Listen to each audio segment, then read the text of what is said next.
SBC 57 reported, the Trump administration is deploying troops to the southern border as a result of uncertainty over the future of one of its key asylum policies, U.S. Customs and Border Protection announced Friday.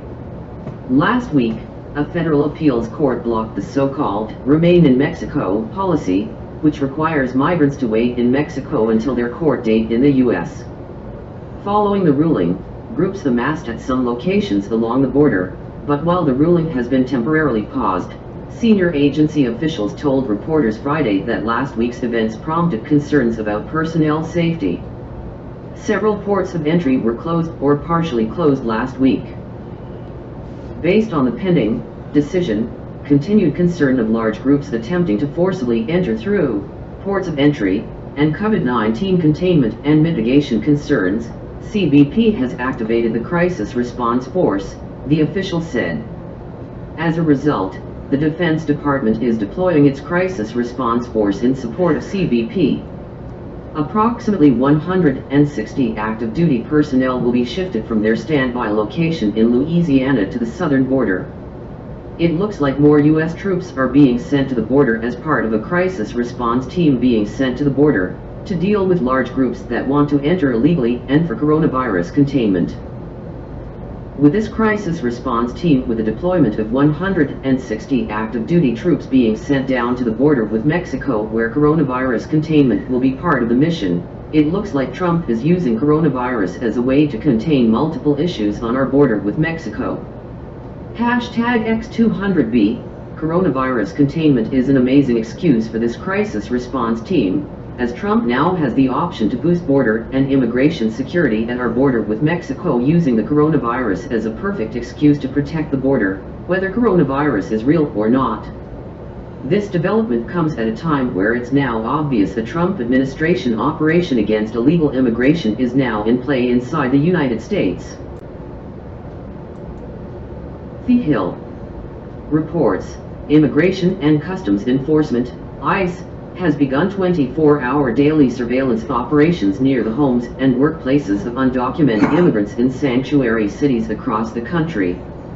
According to an exclusive New York Times report, a senior official with the Department of Homeland Security, DHS, told reporters in February that ICE would be deploying Customs and Border Protection, CBP, officers to enhance integrity of the immigration system, protect public safety, and strengthen our national security. The partnership was intended to assist ICE, which reportedly did not have enough resources to manage the increase in non-detailed cases increased by the rise of sanctuary jurisdictions. ICE reportedly requested approximately 500 special agents to assist in arrest efforts.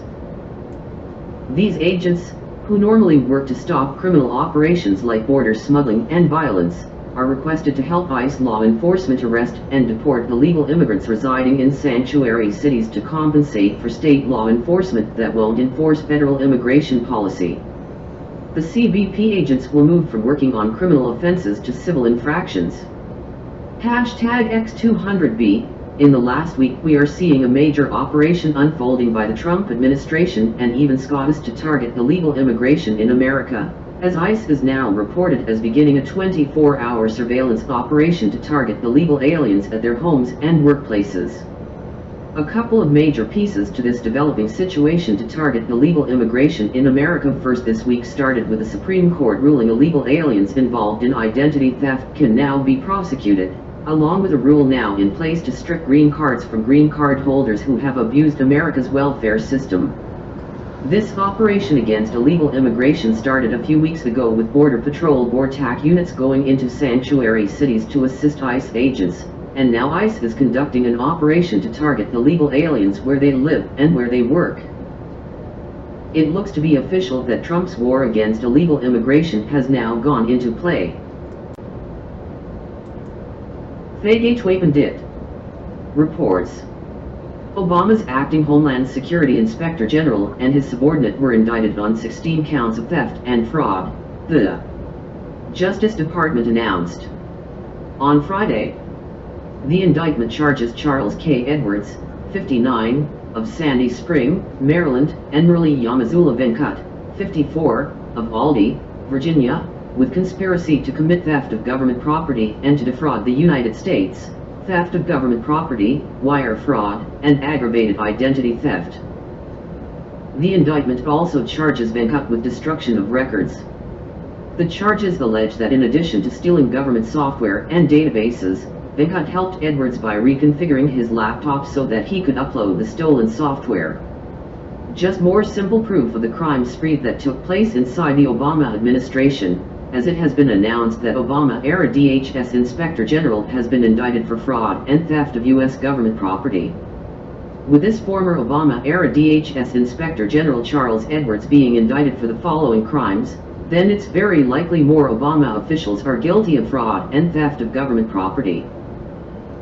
What's really the funny part about this is that an Obama-era Inspector General for the U.S. government in the area of DHS was committing crimes during their time under the Obama administration. Be sure this indictment of this Obama administration official is causing panic within the ranks of the previous administration. Hashtag X200B. Zero Hedge. Reports, President Trump announced on Thursday that due to a federal court decision last week, the federal government will be withholding funds from sanctuary cities, adding, "They should change their status and go non-sanctuary. Do not protect criminals." As per recent federal court ruling, the federal government will be withholding funds from sanctuary cities. They should change their status and go non-sanctuary. Do not protect criminals. Trump was referring to a February 26 ruling by the Second Circuit Court of Appeals in Manhattan that the Department of Justice, DOJ, has the authority to withhold funding from cities and states which have refused to help the federal government crack down on people living in the country illegally. It's continuing to be a very good week for America's national security regarding immigration issues in America, because now it's official that the Trump administration will begin withholding federal money from sanctuary jurisdictions in America. The announcement of President Trump with the federal government withholding federal funds from sanctuary jurisdictions in America just happens to come the very following day after the Supreme Court ruled illegal aliens can finally be criminally prosecuted for identity theft. Hashtag X200B. The loopholes and entitlements that make illegal aliens want to live in the United States illegally are finally being stripped away, even to the tune of green card holders having their green cards stripped from them if they are known abusers of the American welfare system. Sanctuary cities and jurisdictions will now no longer be getting U.S. taxpayer funding, when that funding before this took place has likely gone to support illegal aliens.